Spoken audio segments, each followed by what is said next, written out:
Morning, church. Okay,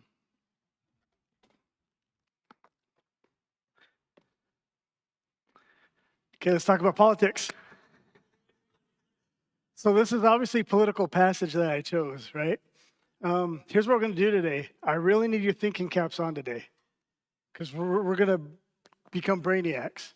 My goal today, it's a humble goal, but my goal today is to reframe your whole perspective on how you live your life every single day.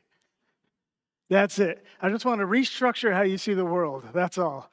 But that's going to take some deep thinking today. Um, And again, what I'm doing every week is I'm taking a passage from the Bible. I'm just preaching that. I'm just letting the Bible speak for itself.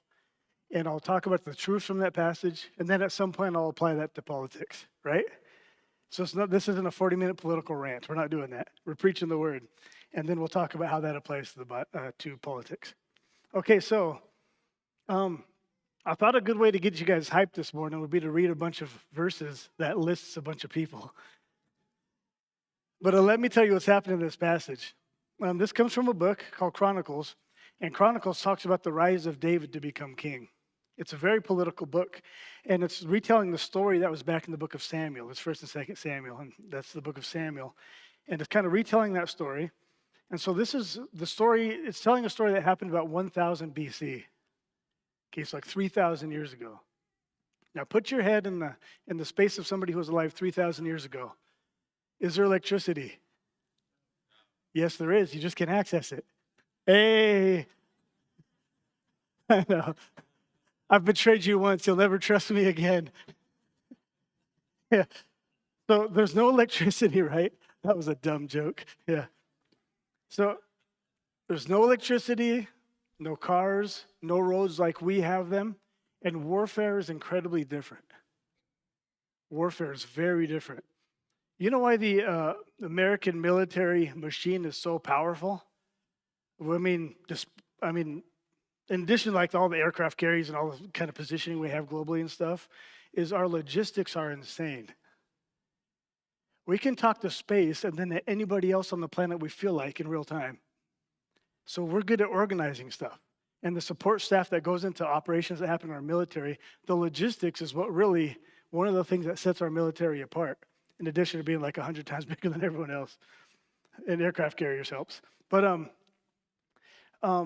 they didn't have any of that. The closest thing they had to logistics was like shining a light from a mirror across a valley, right? And then they didn't have long range weapons. They didn't have long range missiles. They didn't have intercontinental missiles. When they fought each other in battle, they could see each other. It was hand to hand combat a lot of the time. And so it was very bloody. It was very direct. And tallying up your numbers to see how big your army would be really mattered. Because again, it's not the logistics, it's not the global positioning, it's none of that. You just meet in war. And so David becomes king about 1000 BC. If we go back to Genesis, right, the very beginning of the Bible, God creates the heavens and the earth. He makes these people. Then a few chapters later, he calls this guy named Abraham. And Abraham eventually becomes the father of the Hebrew people. And what they are is they're a bunch of desert nomads. They're just tribes roaming around in the desert. Eventually, they end up in Egypt. They leave Egypt, and then they roam around in the desert again as nomads. And then they end up becoming their own nation. So they actually settle in cities instead of being as nomadic. They have a capital. They end up with a king. And this is the story after the first king. David is the second king of Israel. And First Chronicles is telling the story of how David became king. And you guys probably know some stories about David already, right? He's that guy who killed Goliath with a rock. He took Bathsheba as his wife. I mean, he's just a really complicated guy. He was really a man after God's own heart and kind of a genocidal murderer too. It's kind of, I'll let the Lord work that out. But that's David. And this is the story of the political intrigue. Chronicles is the story of the political intrigue of how David became king. So it's a very political book. And involved in the story is a prophet named Samuel, and prophet is telling the people who should be king. First, he picks one guy, then that guy messes up. Samuel hears from the Lord, and he says, nope, this other person instead. And he says, Daniel's going to be the next king. God told me. What? Okay, yeah. Shaniqua was going to be the next king. So Samuel heard from God and said, God told me that David is going to be the next king. Did I do that right? Yes. Let's pray. Get out of here. Yeah. So that's the idea. And that's the story where they're telling all these things. But there's this little phrase in here I want to camp on. And it talks about specific warriors who two things they had. Okay, one thing is they could understand the times. They could understand the times. And remember, this is a time of incredible change. Like they were just becoming a nation, and already kings were already trying to kill each other and usurp the throne. And prophets were getting involved in coronating one king, taking it back, coronating a different one. People were very confused. And they still have very, very tribal culture because these tribes had just settled in this area. So it's tons of change. And not only do you have change in the nation, you have two superpowers on either side of the nation that's always fighting over that land. It's always Egypt and somebody else. You know, it's the Assyrians, the Babylonians, the Persians, and it ends up being the Romans. They're always fighting over this little land bridge that connects Eurasia with Africa. And that's where all the Israelites lived. And so they're always they're kind of caught between the hammer and the anvil. And so there's lots of change, lots of uncertainty, lots of unpredictability. Does that sound familiar? Lots of political intrigue. Does that sound familiar? And so some of these warriors that come and volunteer for Daniel, again, or for David, I'm going to mess this up a lot today, I can tell. So all these warriors that come and volunteer, there's this line about some of them. They understood the times, and they knew what Israel should do. They understood the times, and they knew what Israel should do. So by the time you leave today, I want you to be closer to being the kinds of people that can understand the times and know what the church, know what Christians, know what you should do. That's what we're doing today. But to do it, we got to get really nerdy. Are you guys game? Okay. Let's talk about metacognition and the centrality of visual perception.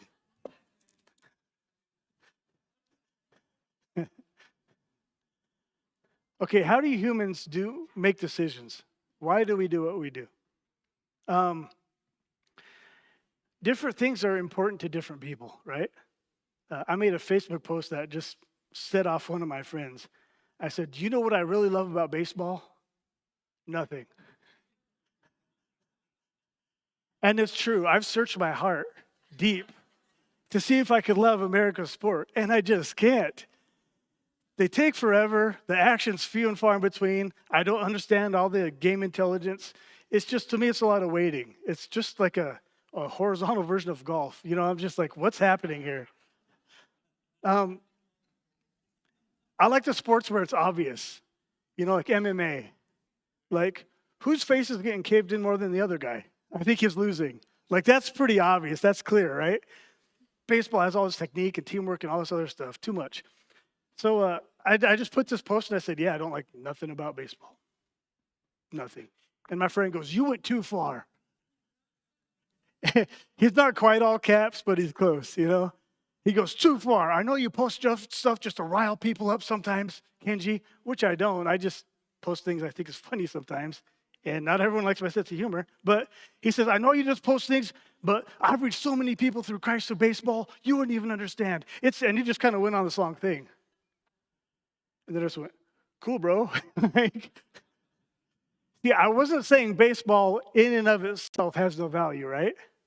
What I was saying was, to me, in my mind, in my world, in the bubble of my existence, in my own narrow-minded, biased opinion, baseball's lame.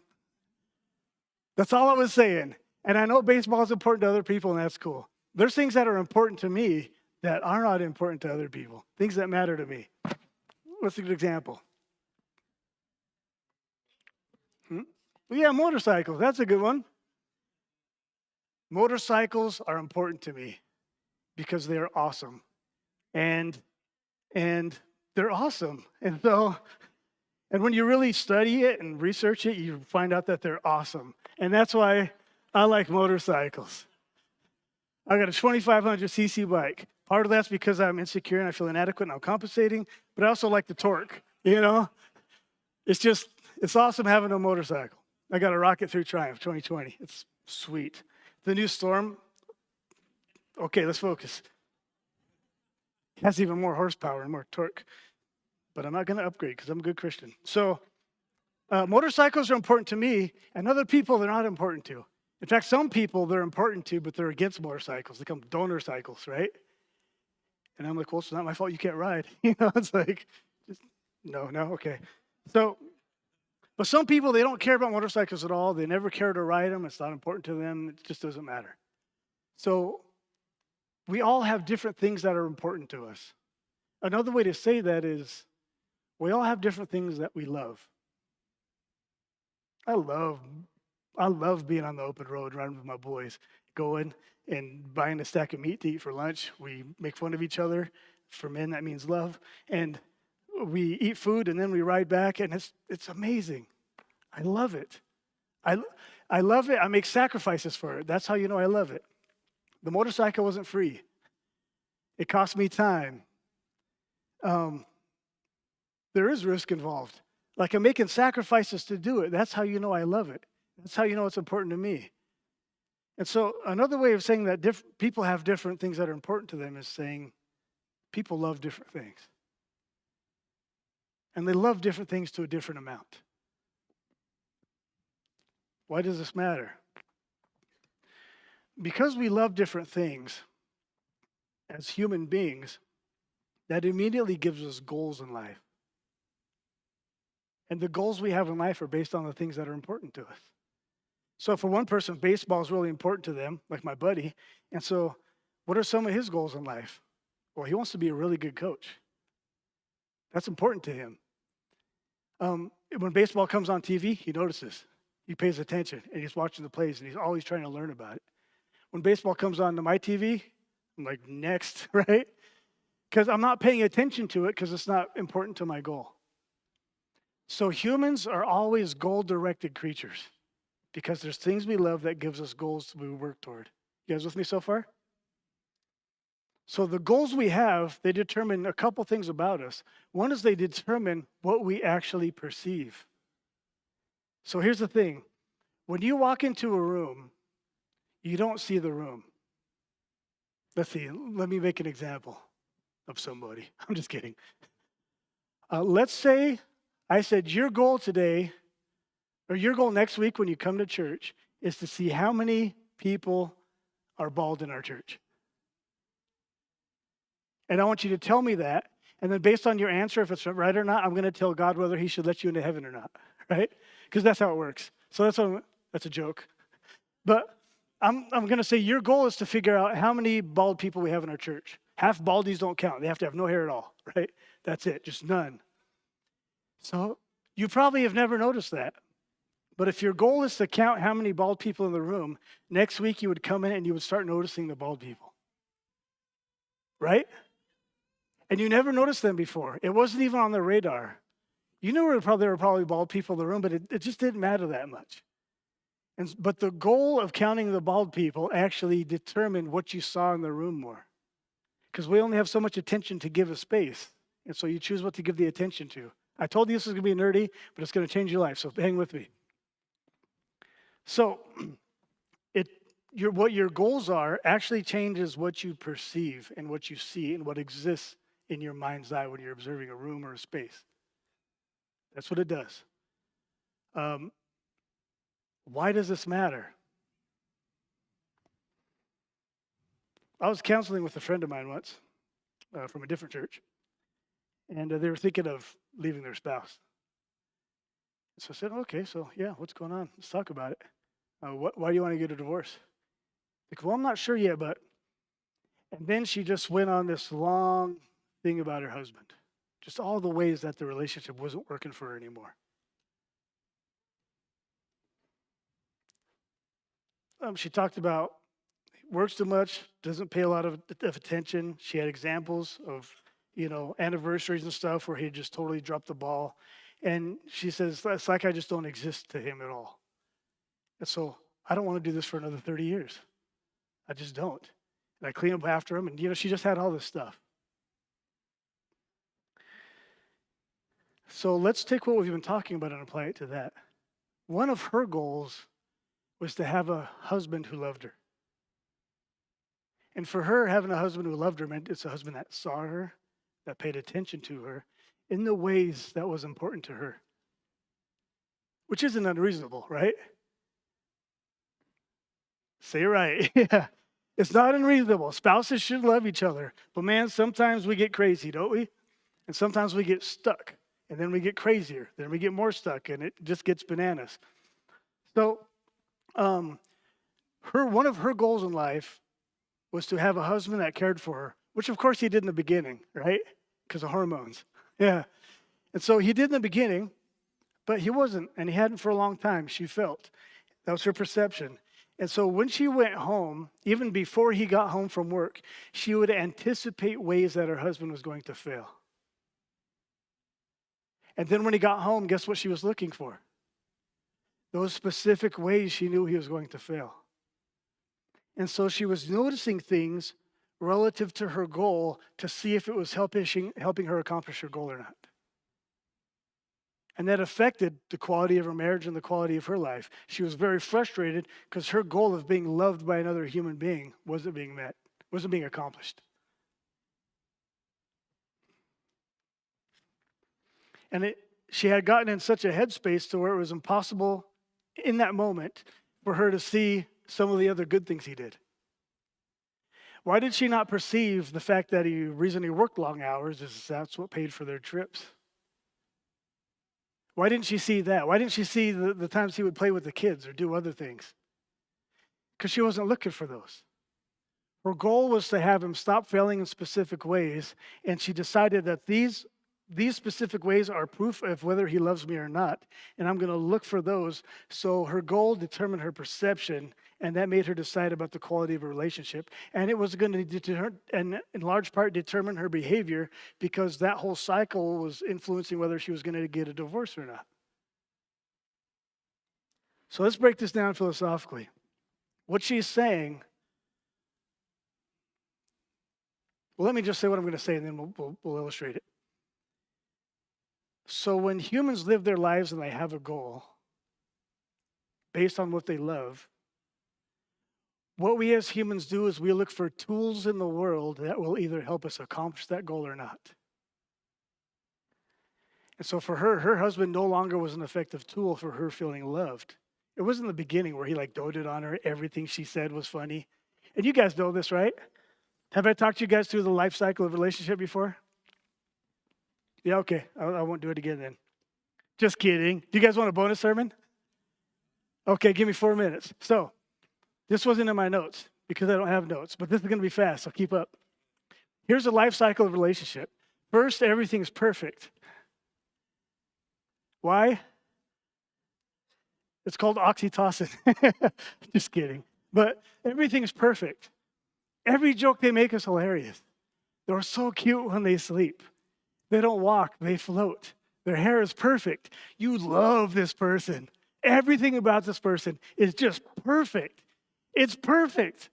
You got to spend every second with this person. You write crappy poetry to this person. You think about them all the time. You talk about them all the time. You're obsessed with them. They're perfect.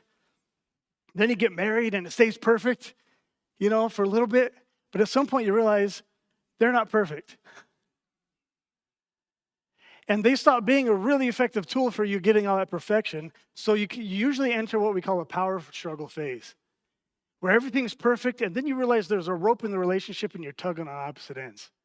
And they're not perfect anymore. That joke was pretty funny the first 1,000 times I heard it. Yeah, I used to think she was cute when she sleeps. Did you know she farts in her sleep? And not like a little, like a lot. And you just realize that the other person is human, because we're all human. And that's frustrating because they started out perfect. So it's like you feel a little betrayed because the game changed on you. So what you usually try and do is influence. I'll just say what I was thinking. You usually try and manipulate the other person to performing to an adequate level again. So you might emotionally punish them. You might get passive aggressive. This is when all your crazy comes out. And this is when their crazy comes out. And you're like, what is going on? Like, why is she throwing dishes at me? She's got a good arm. I never knew this before. Like, what's happening here? Welcome to the power struggle phase of the relationship. Come on in. A lot of us have been there. So then you enter this power struggle phase, and there's this rope where you're both tugging and you're both trying to win. And what winning means, it means accomplishing your goal.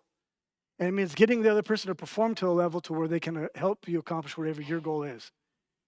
This is fundamentally self-absorbed and self-centered, right? But this is how it works. This is how humans are. So you have a few options from the power struggle phase. One is you can just do that forever. And you know people who have. You know couples in their 70s still pulling on each side of the rope with their weak and gnarled old fingers. You know what I mean? They're just pulling on the rope, and they're still fighting with each other. You know this. So you can do that forever, and there are relationships that do this forever, and they survive. So if you're comfortable with the chaos and you want to be in a power struggle for the rest of your life, Lord bless you, right? People can do that. Another option is you kind of give up and you stop pulling on both sides of the rope and you think, you know what? Let's just do the roommate thing. Let's just do the roommate thing. I'm going to stop expecting these things from you. You stop expecting them from me, and we're just going to stop getting disappointed. Let's just become business partners who kind of run the house. When the kids are out of the house, maybe we'll divorce then, maybe not. But let's just kind of be in the same space and let go of all the intimacy, romance, oneness stuff. You know, and a lot of marriages do that. And it works enough for them to where they persevere, where you just kind of become roommates. And I will say this isn't the worst option, because you guys do have to figure things out when it comes to running your life together, right? Like a lot of marriage is just figuring out who's going to take out the garbage this Tuesday. Like a lot of marriage is just working stuff out. It really is. And so that's important. But a lot of us want more than that. A lot of us want a best friend. And a lot of us want somebody who sees us not as something that's useful for a goal, but we are the goal, that they love us, not the thing they think we can get them. And we just want to exist in front of another person and have them see us. And so that's not going to work for you if you want all of that. The roommate thing's not going to work for you. So perfect power struggle, you fight a little bit. You can fight forever. You can become roommates. You can split up. Just go your separate ways. And what you'll do is you find somebody else who's going to be perfect for a little bit, and then you'll enter the power struggle phase with them. This is why, I won't get into it. I said 4 minutes and I already lied. Okay, so that's another option. You can just split up. The last option is you can learn to love not what the other person brings to you, but instead of loving your goal, you decide to love the person. You can accept them. This doesn't mean there's not things you don't like about them. This doesn't mean there's not still things you want them to change. But this means you see the person in front of you in all of their beauty and all of their ugliness. And you think, you know what? I can love this the rest of my life. And what is love? Love is when you want to be connected on an emotional level. Love is when you want to be drawn to something and connected to it, so you feel warm towards it. It's the opposite of disgust or fear, where you want to get away. Love is where you want to be connected. And then on a lifestyle level, love is when I actually work in my life so that your life will be better. That's what love is. Love is when my existence becomes making your existence more meaningful. And I want to be connected to you. But to get to that stage, man, it takes a lot of fights. That's why if you're young and you're bad at communication in your relationship, you should just fight a lot. Like, don't stab each other, but you should communicate, right? Fight a lot. You'll be really bad at it. You'll get better. But after you have a million fights, maybe you don't got to fight anymore and you find peace. Everything gets ironed out. And a lot of games we play, this is a whole different sermon. What am I doing? A lot of the games we play with each other is trying to manage our fear and hiding the parts of us that we don't want the other person to reject. But if you can be brave enough to show yourself and give the other person enough grace to clumsily eventually see you, and you see the other person and you think, you know what, I see you in all your glory and all your failings, and I'm going to spend the rest of my life, I'm going to love you, I'm going to cherish you, in sickness and in health, for better or for worse. I really hate you in this moment, but I'm still going to spend this moment and think about how I can make your life better. And you will have seasons in marriage where it's bad. I'm not talking about a bad day. Sometimes we have bad decades. Usually not. Usually it's bad years, and if you wait 5, it gets a lot better. But we'll have bad seasons. But if you think, you know what, I see all this, I see the room, not just what's useful to me in the room, and I'm not seeing the person as a tool that's effective or not to get me what I want. I see the person, and I'm going to love that person. When you get to that place of acceptance and you love your wife like Christ loved the church, and you love other human beings like God loves human beings, that will give you the best possible chance. So what was I even talking about here? Oh yeah, so that was the example of how humans behave, right? We have a goal. The way we perceive our environment is what is useful in this environment to get me that goal or not. What this means, above all, that I want to drive home today is where in that whole conversation about how humans exist and perceive and live and act and behave, when did I ever mention the truth? I didn't, right? The reason is because humans are goal-seeking creatures. We are not truth-seeking creatures. We don't by nature seek what is true. By nature, we seek what works. And the scriptures talk about this. It talks about the darkened understanding of human beings and how, whether by creation and design or by sin, how our understanding is darkened and how we manipulate and how we use other people and then other people hurt us. And that's what sin is. We hurt other people, they hurt us. We're using them as a tool and not seeing them for the infinite worth and the image of God for which they were created. And that's why in every situation, the first human reaction is not to say, okay, what is the truth in this situation? This is true when it comes to your job. You think, okay, what's the truth of the room here? What's the truth of my coworker's existence? How can I be a blessing to them? You think, why don't they ever shut up? Why do they talk so much? And I've never known anyone to talk so much and says so little, right? Beat that guy. You're seeing things that are either things that will help your goals in the moment or be obstacles to them. Because humans aren't truth-seeking creatures, when you find people who understand the times and they see the truth of the situation, and beyond that, they know what you should do in the situation, that is rarer than gold. Because most humans don't go past that level where they're just trying to accomplish their goals. So all that preaching so far was just to make this one point. You are not a truth-seeking creature. You're a goal-oriented creature.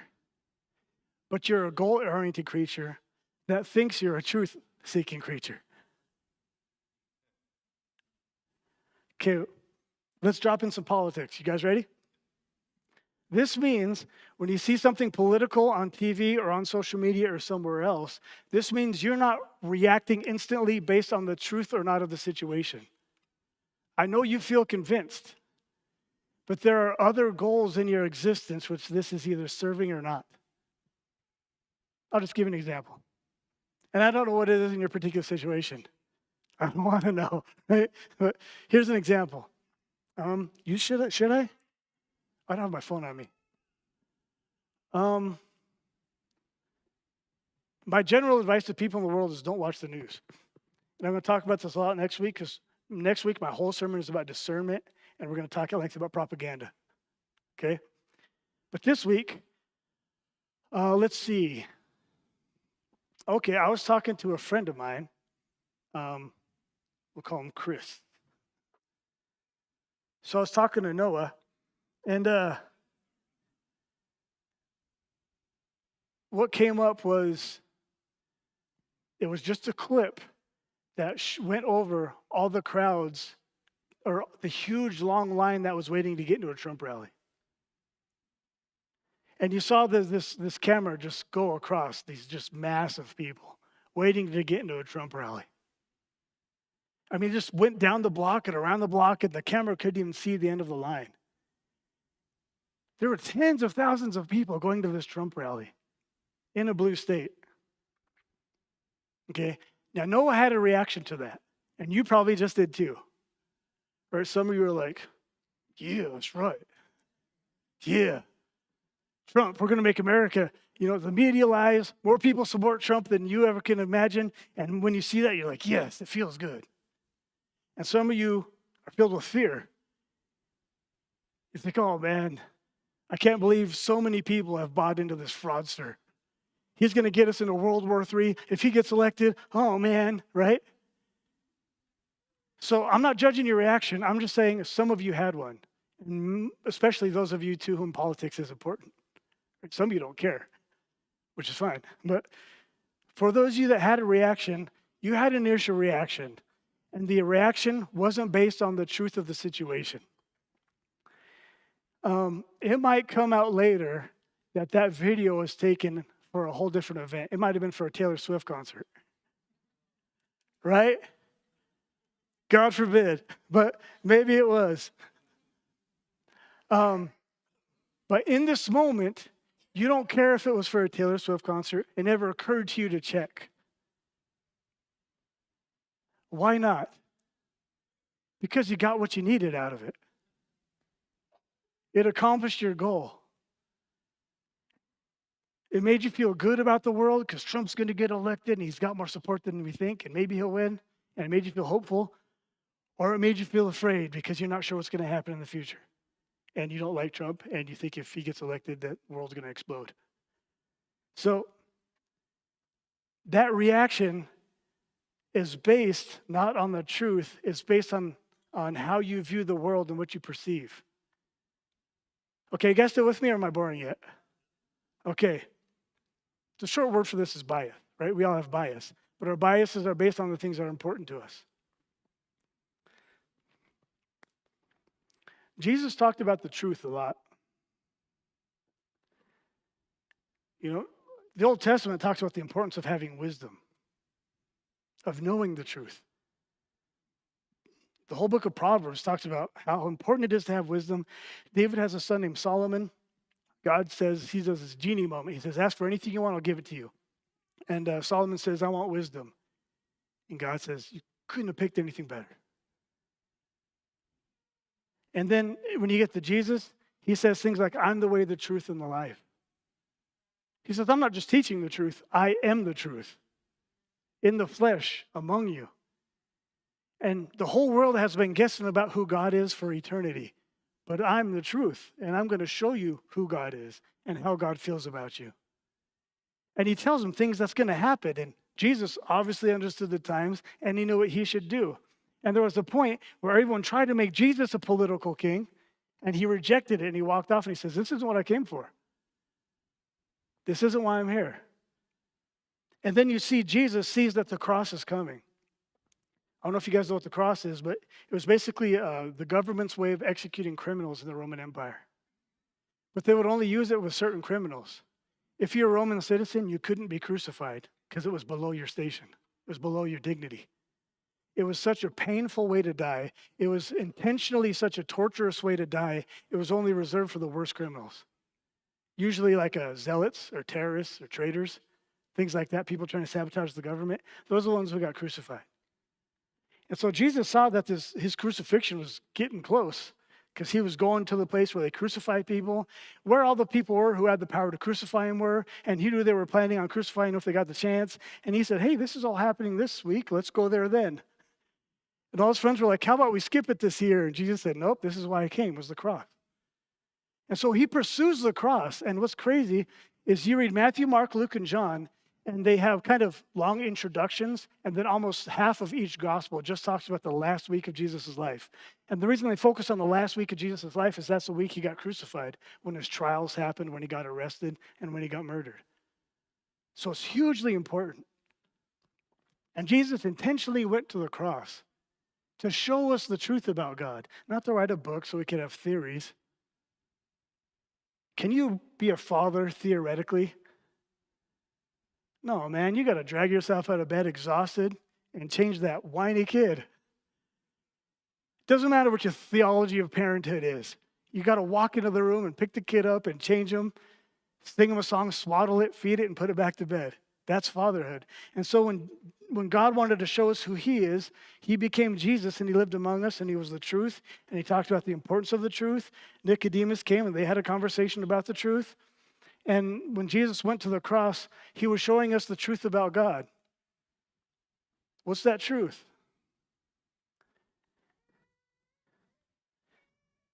One way to put it is it turns out, once you get past all the philosophizing and all the guessing and all the speculation, when you look at Jesus, it turns out that God is the father that every father should be. Look, man, my dad took off when I was like 5, and I never knew him. And when I was a new Christian, after I had grown up, I became a Christian. People would tell me about God the Father a lot, and I didn't vibe with it.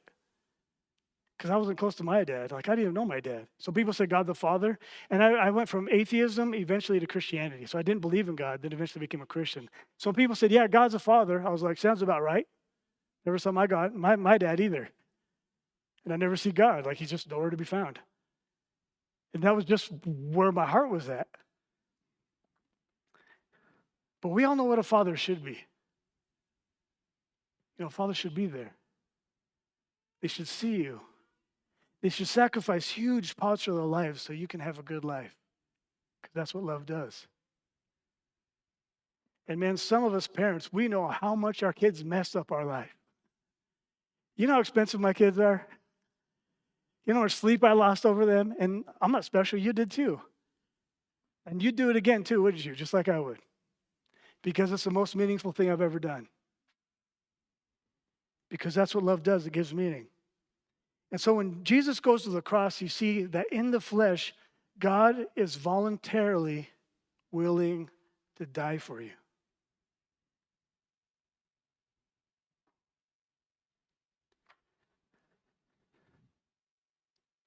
That's how much he loves you. That's how much he wanted to be connected to you. That's how much he works for your good. He voluntarily died on the cross so you could see, so you could know that God is for you, that God wants your good, and that God is remaking the whole universe so that humans can have a place where we can flourish, and it's for you. Some of you grew up in religious traditions where you thought God probably hated you because you broke too many rules. You read the Bible, and that's not the message that comes across. Jesus didn't spend a lot of time saying, hey, the rule is this. You broke the rule. Get out of here. Or start obeying the rules. That's maybe how your religious leaders portrayed it, but when you read the book itself, that's not how it goes down. You see Jesus with these frustrating moron disciples, and he puts up with them the whole time, and he goes to the cross and dies for idiots. That's what you see in the Bible. Because he wants these morons to know that God loves them and God's for them.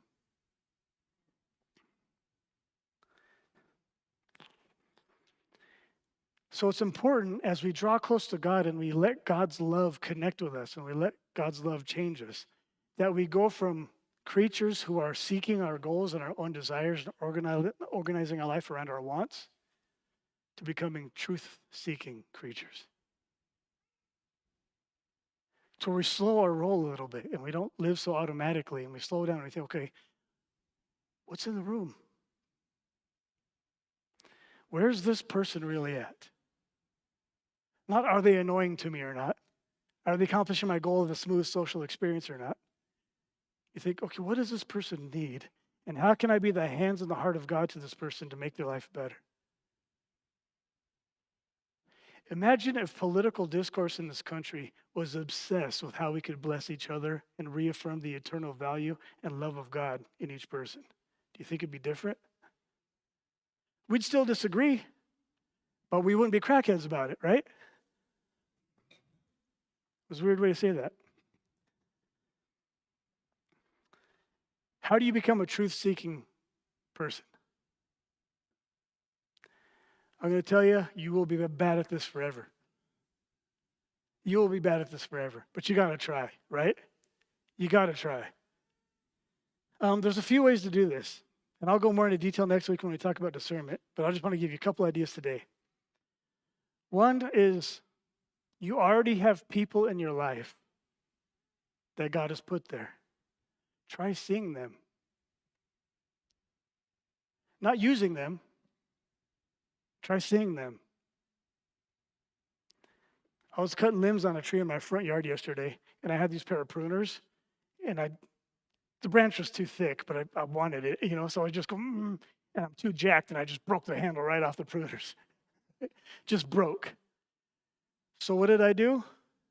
Like any red-blooded American man, I used the exact right tool for the job, right? So I went and got my skill saw, and that's funny because it's not the right tool for the job. Pulled the guard up, and I'm just trying to get it off. And then, of course, it's not just a couple branches Michelle wants done, it's a bunch of them, and they're right over my head. I'm thinking, I don't want to eat all that sawdust. So I just went to the store, and I got a 15-inch hand blade and handsaw, and that worked really, really good. So the pruner, after it broke, was it an effective tool for cutting branches anymore? No, it was garbage now, right? Well, no, because, man, I tried to save it. I super glued it, and I duct taped it. So next time I need it, we'll see if it works. Those things are like $20. So, but it was broken, it was useless anymore. And a lot of times we assess other human beings based on their usefulness, not on their value. Sometimes when other people don't work for us anymore, we just throw them away as if they were garbage. That's why getting rejected feels so bad. That's why it feels like you're getting treated like garbage, because it feels like someone's throwing you away. And Jesus would see people who the rest of the world had thrown away, and he would see them. And he would see what they needed. And he would listen to them, and he would speak with them, and he would heal them. And a lot of times he sent them back into society and back into the world to where they could take their place again. You know what's crazy to me? Jesus knew Judas was going to betray him, and he still chose him as a disciple.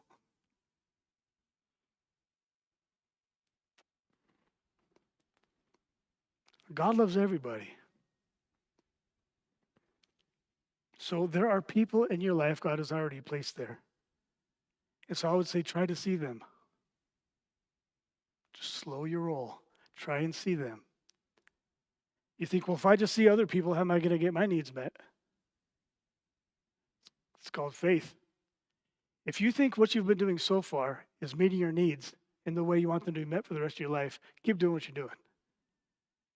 But if it's not working for you, maybe try something different. Maybe try walking by faith and thinking, God will bring people into my life who can see me. Try making friends at church. Try connecting with people who see you.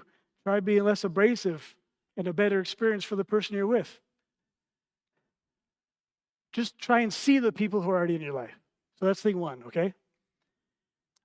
Here's another idea. When you're consuming media, when you're encountering new ideas, I want you to interact with ideas that you don't understand, that are above your head. Because that's what makes you smarter. If you knew it already, you wouldn't have to learn it, right? So it should be over your head, and you should interact with stuff you disagree with sometimes.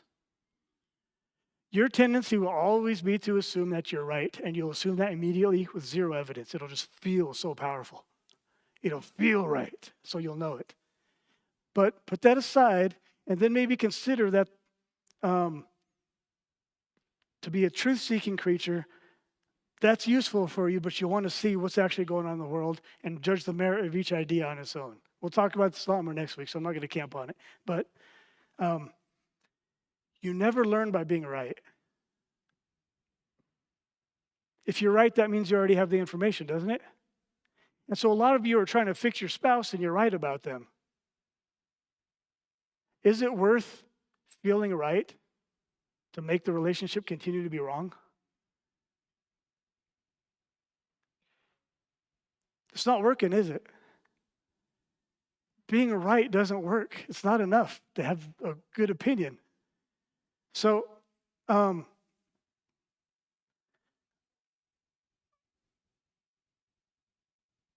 if you already know it and you're already right, you're not learning. So you have to at least entertain the possibility that the other person has something to say to you and that you might learn from it.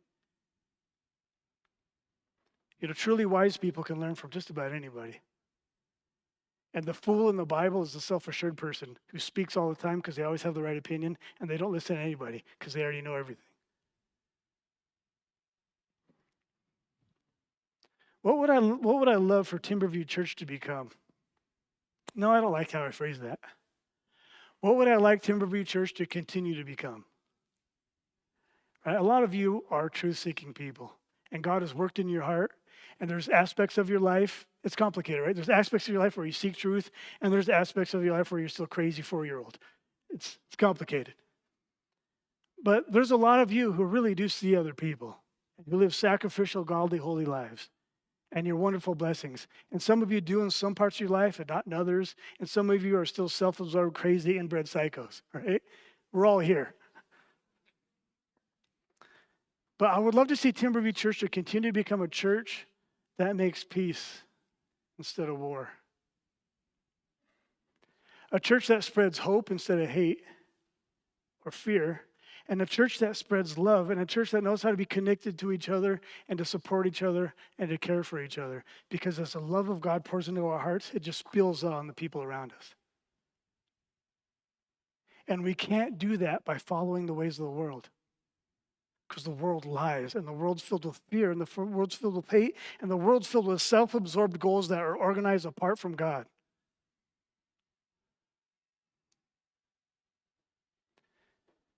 So we're going to do communion. Then we're going to pray for John and Patty.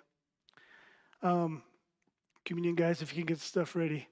What we're about to do is a thing called communion. And if you haven't done it before, I'm going to explain it to you.